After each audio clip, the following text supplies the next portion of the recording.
Hey everybody, this is PJ Riley from Lancaster Archery. We have a very special guest today with a big announcement. We have the owner of Black Eagle Arrows and Conquest Archery, Randy Kitts. Randy, thanks for being here today. Thanks for having me today, PJ. I appreciate it. I know it's probably a little bit of a short notice, but I appreciate you guys pulling it all together and getting me on. That is no worries. And we introduced you as owner of Black Eagle and Conquest Archery, but the big announcement, Randy, we're going to add another one today. Tell us what we're here to talk about. Yeah, well, it's been exciting. It's been a little bit in the works for sure, but we're now own Darton Archery, and so our latest acquisition has been Darton Archery. Super excited about it. Boy, it's like drinking from a fire hose, that's for sure. But it's exciting. So, Randy, the first question I got to ask you about is: you got Black Eagle, which is successful. You got Conquest, which is successful. What would make you want to add in a bow company? I mean, it seems like it would be a logical next step, but I don't know. You tell me. I don't either. I think when opportunity knocks, you got to answer. Life is full of choices. And, I was on the phone with some folks over there at Darton. They were one of the first manufacturers to really take our crossbow arrows for an OEM product. And, one of the first bows I shot when I got married in 97, one of the first bow, I got my wedding presents and all that stuff. I went out and I bought the Darton. I'm from Ohio originally, and obviously Darton being in Michigan, they had a pretty good foothold in Ohio. And one of my first bows was a Darton Cyclone, Darton Maverick actually, then a Cyclone. And always been a fan, had an affinity with Darton. They're kind of homegrown. And so when I got the phone call and started talking and realized that, Rex was looking for an opportunity to take on a different role. He's been there for, I think, 70 years. It's been there for 70 years. 70 Rex is 81. Yeah, Rex is 81 years old, still comes to work every day, Man. 5, 6, 7 days a week. I mean, he's an animal. He's an animal.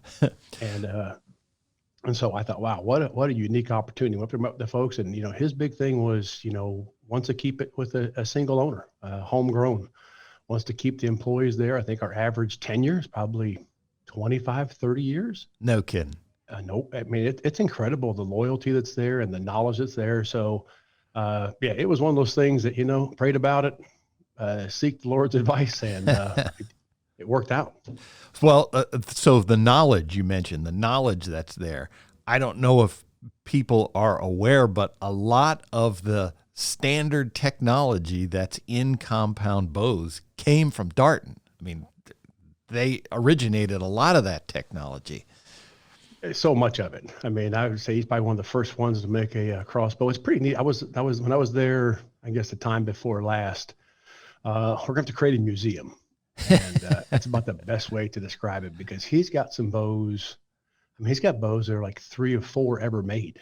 And like the ones he made from prototypes. I mean, we've got scissor bows. I mean, it's what he has there is unbelievable. So I'm going to have to make a museum of bows and kind of the evolution of compound bows and what it's gone through, because for sure. I mean, he's been there. Rex is a genius.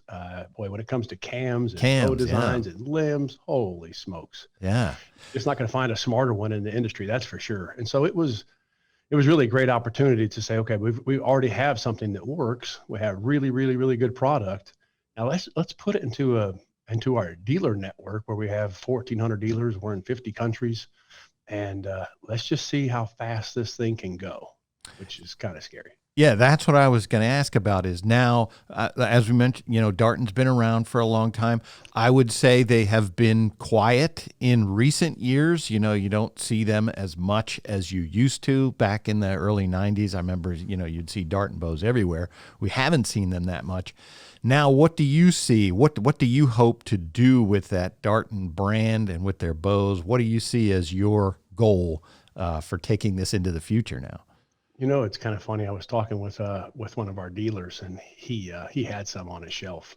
He'd got some in, and the sales rep from another company came in. He goes, "Oh my gosh, you're carrying Darton?" He goes, "Yeah, I got some Dartons in stock now." He goes, "You have the best bow no one's ever heard of." And he's a rep for another bow company. He goes, "I've got the Tempest, I've got the Spectra, I've got this bow and that bow. My kid shoots this bow. And he got the biggest chuckle out of that. And so I think it's, the challenge is going to be is how do we, bring Darton to market with the dealers that we have. And, for me, I think it's going to be tremendous. The folks that's already had some and sold them, because I mean, there are some people that do know, Sure. now we're telling everybody, but there are people out there do know we've got dealers already sold 25, 30, maybe upwards of 40. Is that right? Yeah. Literally, I mean, they're just, people are walking in, they're shooting them and going, I'll take that. Yeah. Take that. And so it's been really good. So I think when we get this out to, all the dealer network and give people another option, as if they're not enough already, it's going to be really, really good. And, we got Jimmy Lutz on board. Yes. I think folks saw him shoot one at the Gator Cup and finish 4th. He had one arrow that got away from him in a pretty good gust, or he'd have been in the gold medal match shooting the Tempest, which you did a review on, and been shooting that bow really, really well. He's excited about competing with it. And so, yeah, Jimmy was one of the first ones that I talked to, because I just love that kid for whatever reason. I'm not whatever reason, right? He's lovable. Yeah, but for sure. When he started winning overseas, we might've been one of his first sponsors. I don't know, but I've got an affinity for Jimmy, and I said, hey, how's it looking for this? And he goes, man, if you're involved, I'm in. And I didn't even own the company, but he said, I'll just go with you. And so, yeah, excited about having him on board. He's going to do great things, and super, super excited about where we're going to go. That's for sure. We got 2 new crossbows we're going to release right about the ATA show time. It's going to be pretty spectacular, I think, for a really good first crack. So yeah, we're excited. Yeah. So as you mentioned, I got the chance to shoot the Tempest and the Vegas, the 2 of the new target bows that are out there. And yeah, they were different. I'm going to reach back here and grab one just a second. I got the Tempest behind me and the Vegas, but I can grab the Tempest. Vegas, you've got one of about 4 that are like it, because, the E system that you sent me, you said, what is that wheel system that's on there? What is that? Right. So that's what I wanted to grab it for. Yeah. Kind of explain what that is. And so I said, man, if we have a Pro Series bows or a top line bows, we need it on everything. And so we got rid of the dual bus split on the Vegas and put the E system on it. And boy, we have had, for the few people that have had it, we've had some tremendous feedback with the E system. So in case people can't see it, because it is on a black bow and we're in kind of a dark setting, we have this roller here, and basically there's a split yoke that comes down through the roller and then immediately goes back up to the cam and wraps around there. Normally you'll see the yokes come down and just come into the bus cable, but instead it goes back up and connects it to the cam. So talk about what that does in terms of performance, what the purpose of it really makes the bow more forgiving. When you take those anchors and you put them outside the axles, it removes the pressure off the bearings, off the axle, makes the bow way more forgiving. And, when it comes to tuning, boy, it really is a big adder when it comes to tuning a bow, because you can micro tune that yoke system much easier than you can, a bus cable for sure. Right. And so that's where the beauty lies. Obviously it's very smooth. It shoots well, but that yoke system, that's really what it's there for balance and to take, like I said, the pressure off those cam bearings and make it more stable by moving the yoke cables outside the cam to the outside of the limbs. Well, so forgiving, I can tell you that's important to me, because I am not Jimmy Lutz. I am not a pro. But when I shot these things, I was, we were filming the video, and, I'm just shooting mainly for the video so people can see this bow in action. And I'm just putting the pin on, and it's hitting where I'm aiming, which fortunately was mostly in the 10 ring. And it was just like, as we kept shooting, I was telling Kyle, the videographer, I was like, man, I'm not missing with this thing. And I know my limitations, but me too. It's like, man, they were just really nice to shoot. And that the Vegas with that shoot through riser. The other thing that really intrigued me about that, we hear so much, with compound bows, people are just tweaking little things here. Well, one of the coolest things I thought about that Vegas bow is that everyone is ambidextrous. Right. You just take that cable arm, move it to the other side, and you actually flip the cams, top to bottom, bottom to top, and there you got a left-handed bow. It's much easier from a machining perspective, I promise you. Because I mentioned and left-handed bows. I mentioned in our review video, it's like left-handed archers are always complaining, man, it takes forever for me to get bows. They just don't make it. Well, every one of these is a left-handed bow. Right. And they shoot. That's the one thing that, I think that I've always been impressed with Darton is really the shootability. I mean, it's a really, really, really, really good shooting bow. Yeah. And, Rick spends a lot of time, a lot of time going over to make sure that, everything is just perfect. And so when they go out, I mean, that's what you get. You get a great shooting bow. And, we gotta share the Darton story. We got to get it out there to people. We got to get the bows in people's hands and let them shoot them. And then they can be a judge for themselves for sure. Right. And that's the beauty of, I guess for lack of better words, free will. You can choose to shoot or not shoot. It's all good.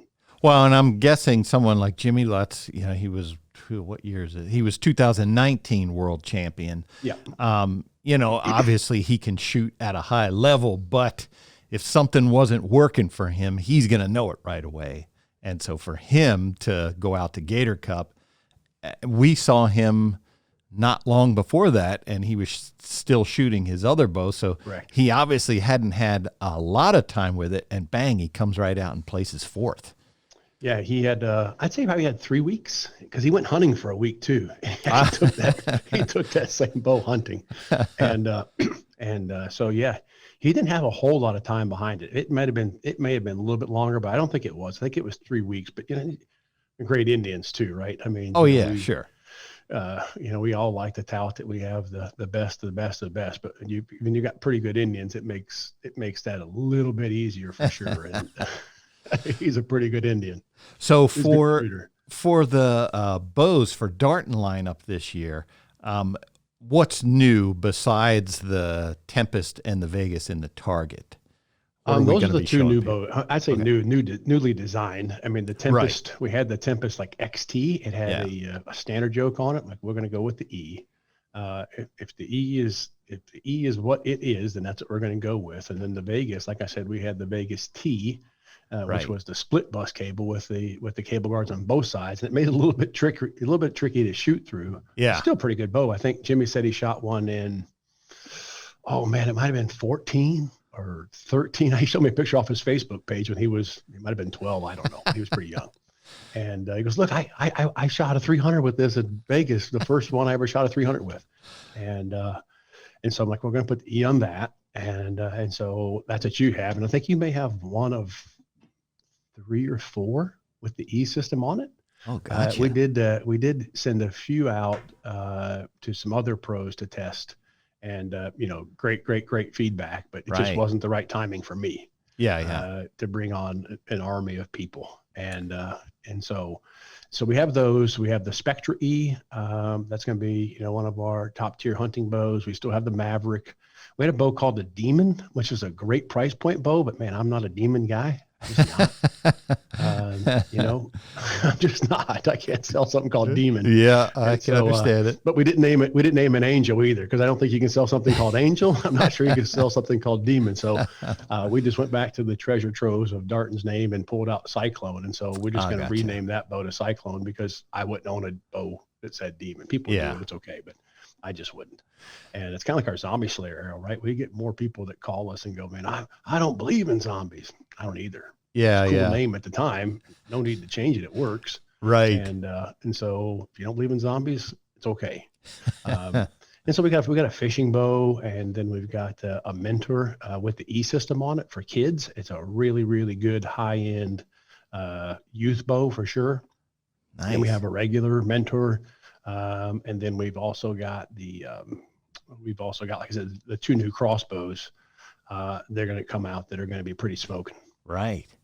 So let's talk about, with Black Eagle and with Conquest, obviously you have had a formula in place where you get the pros shooting these products, and especially with the Black Eagle, that's had more of a track record. Conquest is a little bit newer, but you've gotten these things into the pros' hands, And then I'm guessing it just mushrooms from there, the popularity.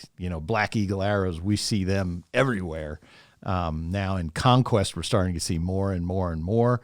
Is your thinking the same for Darton eventually? I mean, you mentioned that you talked to some other pros, but you got to start small, I would imagine. Yeah, for sure. Yeah, no doubt about it.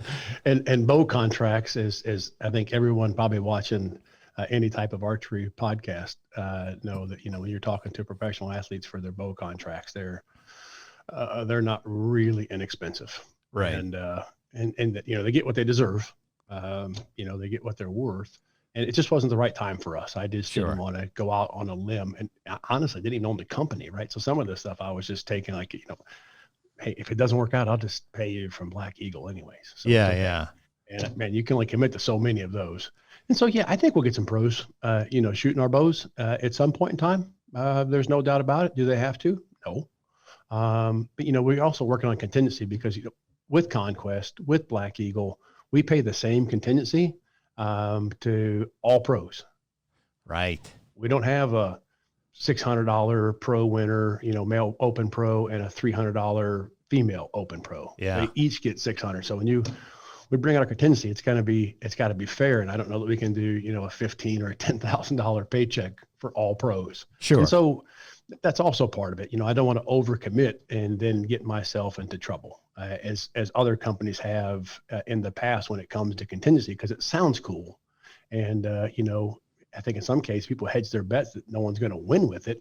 Right. So they go, I can offer $50,000, but if nobody wins with it, I don't have to pay, but it sounds good. Yeah. Well, I think people can win with these bows. They're going to win with these bows. And so we got to make sure that it's fair and equitable, and it's got good balance, because I don't want to get in trouble financially for sure. Yeah. But yeah, I think, PJ, for sure, we'll see a lot of amateurs this year because our amateur payouts are going to be really, really well. And we'll get some pros along the way for sure. Right. And from the marketing standpoint, talk about the importance of that, because eventually, the people that you really want to capture are the consumers. They're largely going to be amateurs. But talk about how you can work with the pros to make that work, to get your product the exposure and to show what they can do. Yeah, well, I think in today's age, it's changed so much that, at one time TV shows kind of dominated that space, and, social media, everything's changed. Some pros have a pretty tremendous footprint. Social media, when they put a post out there, they get a lot of views, they get a lot of feedback, they get a lot of interest, and that gets shared, and that gets shared, and that gets shared. And all of a sudden, it starts to really snowball, from that perspective. So I think that's the big thing with the pros is, and people look up to them. I mean, if you're an archer and you want to compete, I mean, how can you not look up to Levi? How can you not look up to Danny? How can I look up to Tim Gillingham and to Raiden and to Sharon and to Cara and to M and, all the folks out there that win so much. Kaylee, I mean, I'm leaving out some, but I don't mean to, but Jeff Hopkins and Dave Cousins. I mean, those guys, they're like legends, right? And so if you're a target, a professional, or you want to become a professional archer, or you're a target archer, and you look up to those folks and you believe them at their word, that if they say, hey, this is a good product, you should give it a try. I think that's a good stepping stone. And then that goes down to the dealers. Right. Yeah. So for 2021, what goals do you have in mind? What would make I mean, we got a lot of to not lose weird, all my hair is the first goal. Yeah, there's a lot of extraneous things happening right now. Well, there really is. I mean, I've, not really astute so much on the high capacity machining and all the parts and pieces and all those things. And so I've got a lot to learn, and I'm looking forward to learning. I love to grow. And so, but, I think for 2021, we just want to, for Black Eagle, just to continue to do what we've done for years. I think this year, either we won more than on the pro podiums, more than every aero company combined. Wow. Or we're one off. Yeah. And it's one or the other, but we're within one win of having more than every other aero company combined. Conquest had a tremendous year again this year. Yeah. In archery, even with the lack of tournaments. I mean, we saw a significant success. We got new products coming out, there. We got a new site coming out, in a 30, 45 days, I think. that's going to be pretty awesome. And so just continue to grow. I mean, this was a great year for archery. I'm not telling you nothing you don't know. Working at Lancaster, it has been absolutely off the charts. Are there enough hours in the day for you? It sounds like there aren't.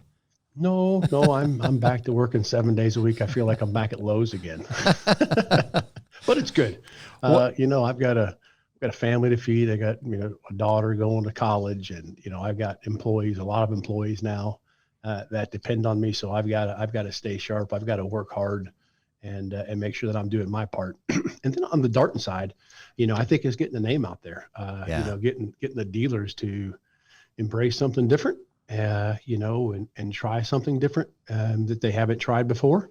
And I think they'll be excited. They'll be excited about, what Darton brings to the table for the dealer, and just see how well we can do. Not looking to, like I said, with Black Eagle, never looking to be the biggest, just want to be considered one of the best. And if I can do that in the competitive market that bows, arrows, it's all super competitive. So right. if you can be considered one of the good ones, you're doing pretty good. And now you mentioned that the Darton plant is in Michigan.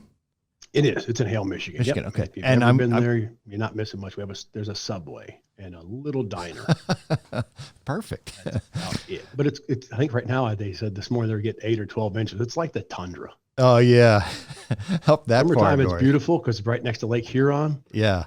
It's like 20 miles from Lake Huron, I think, or somewhere around there. But it's cold. Like wintertime, employees drive snowmobiles to work and stuff. Wow. It's like, man, I'm in Georgia. It's 55. I'm like, it's cold outside. 55. So I'm guessing that you're going to leave that there. You're not moving that. It's going to stay where it is. Yes. How is that then for you? As you mentioned, you're in Georgia and you're running a company in Michigan. I mean, you've got people there who are running the day-to-day, but what's that experience like?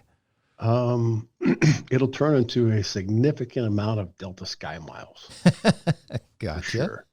But, right now it's, one thing I learned at Lowe's, I traveled so much, was you can get a lot done behind the windshield.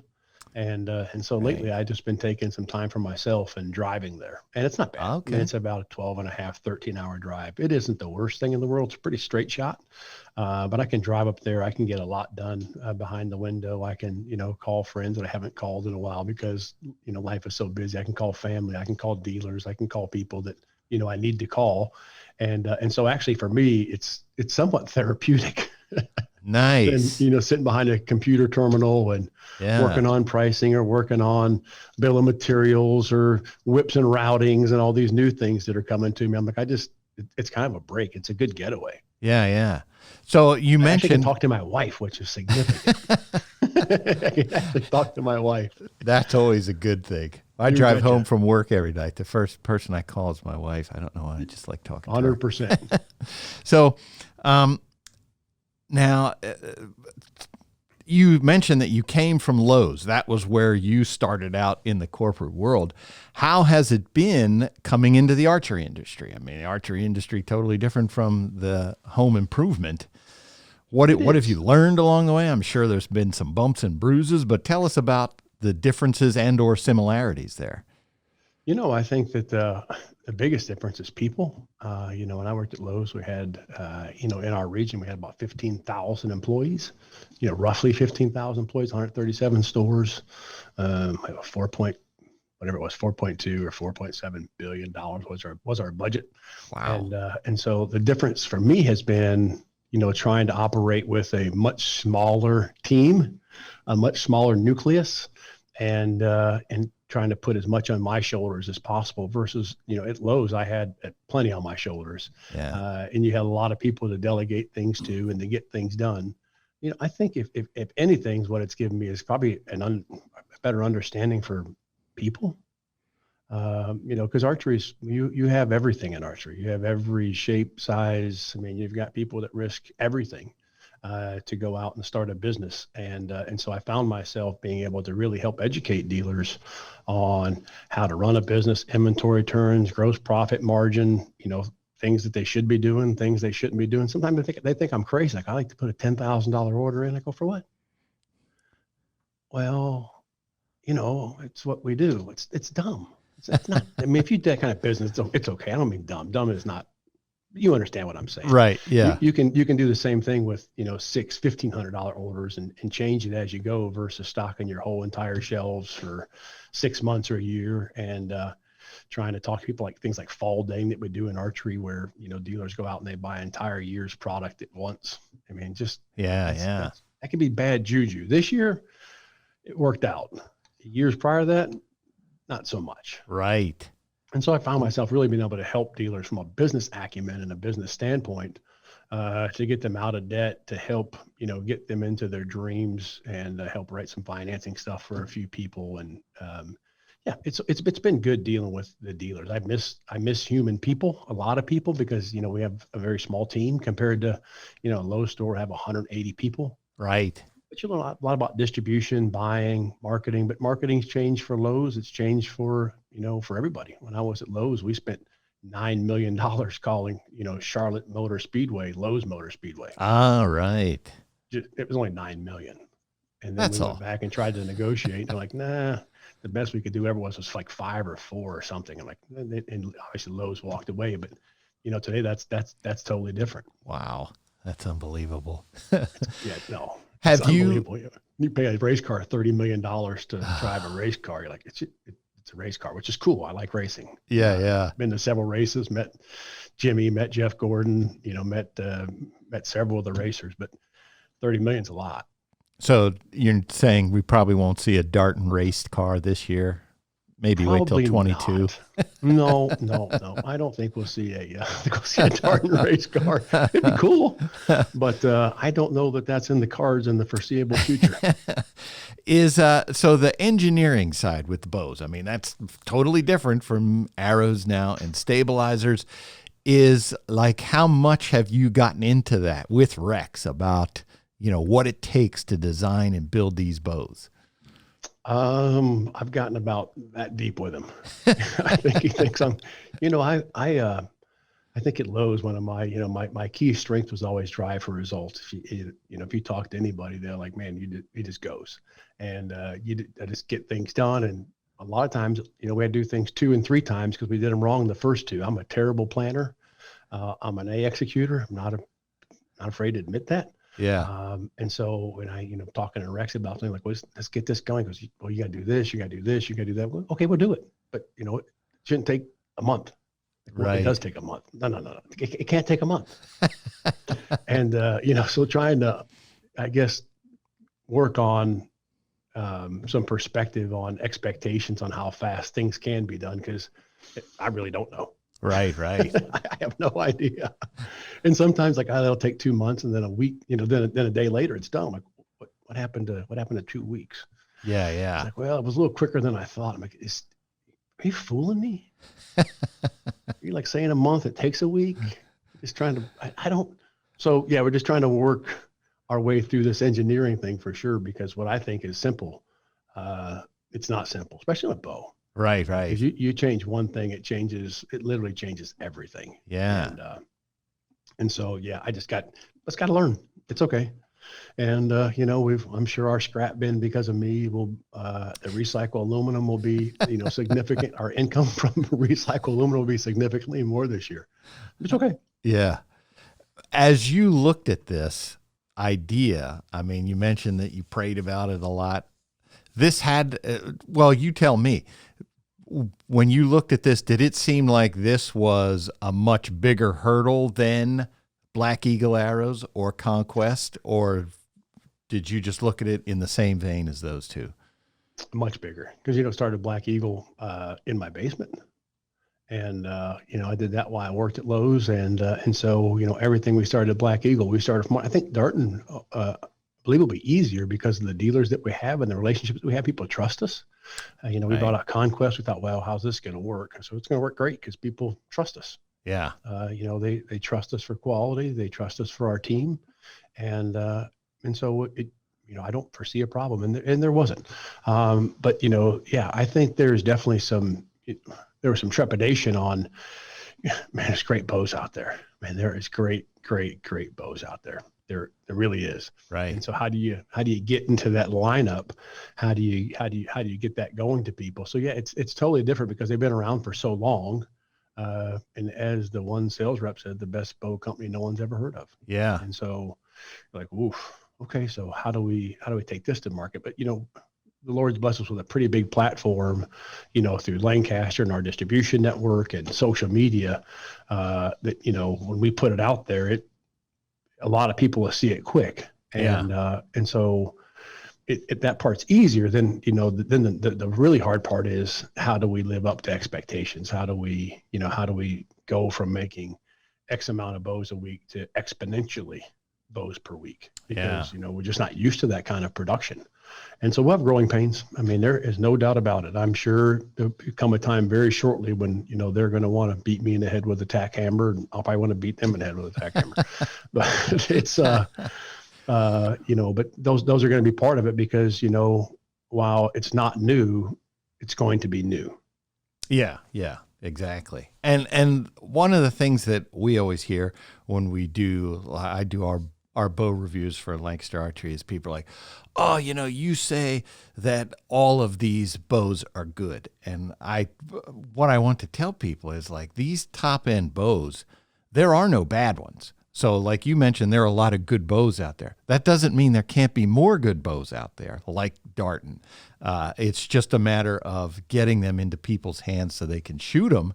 It can be just as good as the other bows out there, even better. It's just people, whether or not people shoot them, get to feel them, experience them. People like Jimmy Lutz start winning tournaments with them. I mean, those, from what I've seen, when you start getting into those top end bows, they're all very well made. They do what they're supposed to. These companies aren't putting out junk. Yeah, no, for sure. And, it's always been kind of the thing with Black Eagle. When we first brought Black Eagle out, you have a lot of stigma because you have diehard fans. And while, we're appreciative, we're grateful of, some of the tenacity and veracity that they love their brand can be tamed back a little bit. But yeah, I think that, to your point, there's a lot of good arrows. There's a lot of good stabilizers, a lot of good bows. It comes down to choice. Right. What do you choose to support? And it's okay. I mean, we can still, I've said many times, we can still be friends. We can, just because you shoot X, just because I drive a Chevy and you're a Ford guy, doesn't mean we can't. I mean, we're divided enough in the country into all these buckets that when it comes to, the archery family, we don't have more division inside of buckets because the buckets just get smaller. Right. The farther out we go, the buckets just get smaller and smaller and smaller and smaller. Next thing you know, you're just standing there by yourself looking around going, man, what happened? That's kind of boring. Everybody's in a bucket. Gotcha. Well, we are right about 35, Randy. Was there something that you wanted to talk about that we didn't hit on? No, PG, I don't know that there is. I'm grateful for the opportunity to get on here and share with the audience, what's coming up. We're super excited. Actually, last night, I don't know why I was so anxious.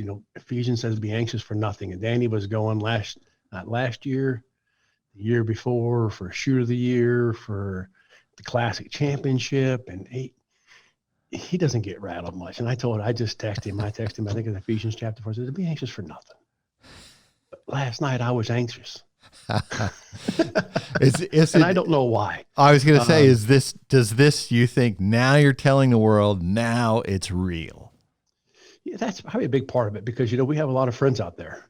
We got a lot of friends that work, dear friends that, work for Elite, that work for PSC, that work for Matthews, that work for all these companies. Obviously, we can't call them all.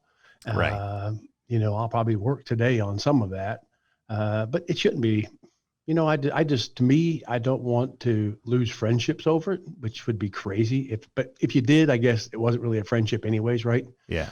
If someone's willing to, part ways with you because of a business decision that you made to better yourself and better your family, then they probably weren't a real friend anyways at the end of the day. Right. But yeah, I think some of that stuff, causes a little bit of anxiousness. And then, for me, I never want to lay anybody down. And so how do you how do we step up and perform? I mean, we tell the world, hey, we got really good bows, get your orders in, and we got to make these things. Yeah. A lot of them, because I'm sure it's going to be a lot. I mean, I don't know what a lot is, but it'll be significantly more than we have today.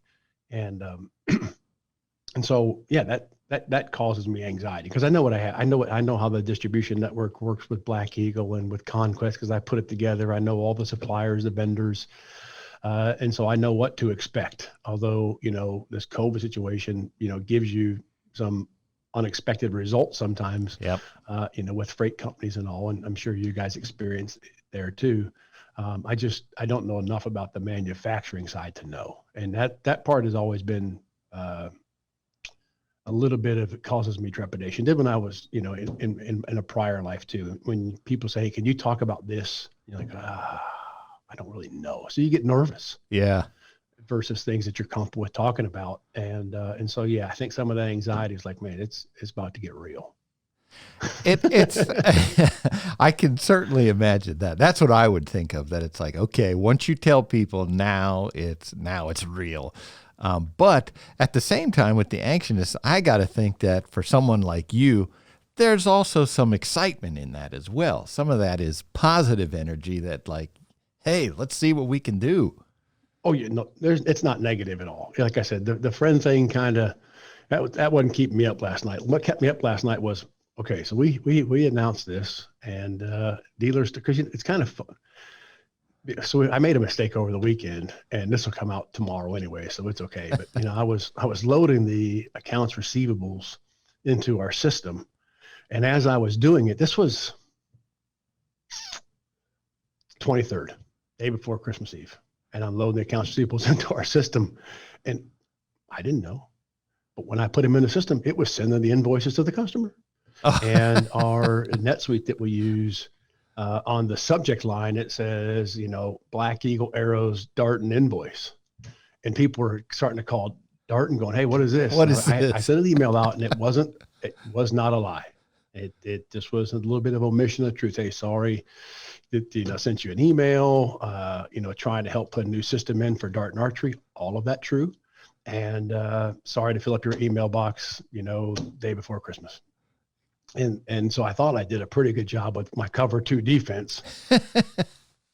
And yesterday came, and then Monday, and people were, calling Darton going, hey, I hear that, Black Eagle Arrows is, bought Darton Archery. And, if Black Eagle's in, we're in. So here's an order for 10 bows, 6 bows, 19 bows, 18 bows. Hey. Like, what in the war? Like, I didn't tell.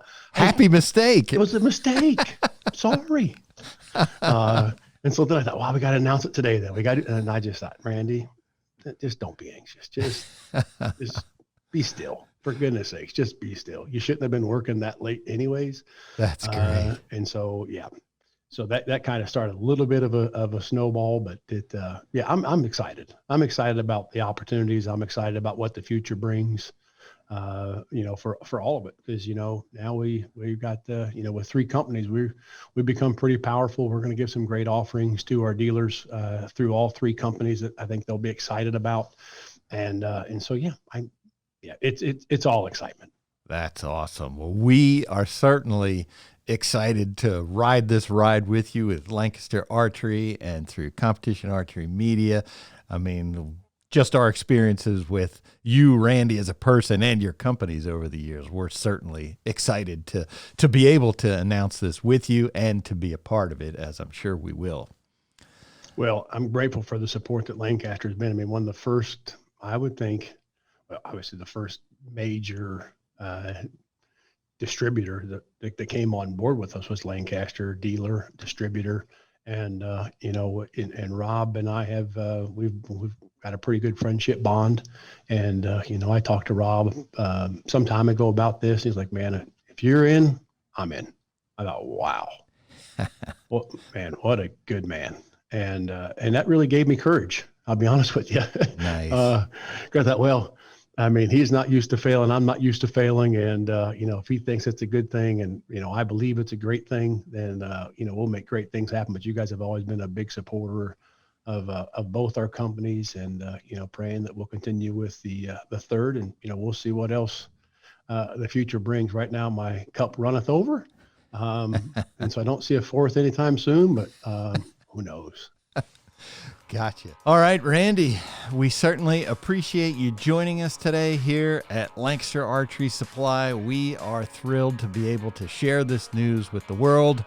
We thank you for taking the time and for trusting us with this news.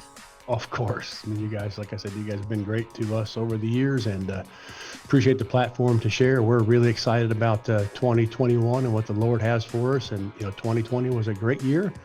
A super weird year in a lot of different ways, but we'll put 2020 in the books here soon, and we'll get rocking with 2021 for sure. Sounds good.